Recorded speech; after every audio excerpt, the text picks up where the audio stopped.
Alright, let's talk about the wild world of EV software updates.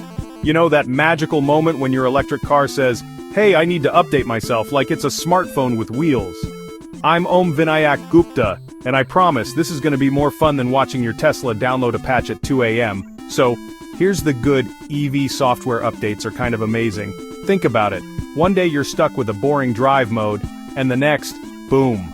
Your car's got a new feature, maybe even a fart noise generator. Not naming names, but you know who you are, Elon. Updates can improve your range, boost acceleration, fix bugs, and sometimes even make your cup holders smarter. Okay, I made that last one up, but honestly it feels possible. But let's get into the bad. Picture this. You're late for work, coffee in hand, and your car says, "Update in progress, please wait."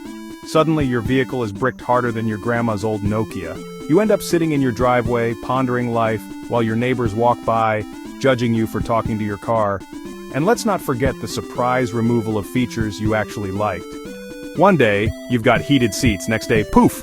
They're a premium feature locked behind a paywall. It's like Netflix, but for your butt. Now, the ugly.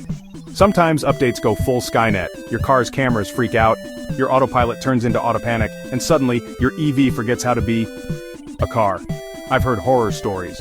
Doors that won't unlock, ghost alarms, or my personal favorite, the infinite boot loop of doom. At that point, you're basically driving a $60,000 paperweight, but hey, let's keep it real. Most of the time, updates work, and they make your driving experience way cooler. You get fresh features, better performance, and sometimes a surprise new game to play while charging. But please, car companies, let us schedule updates or at least give us a cancel button.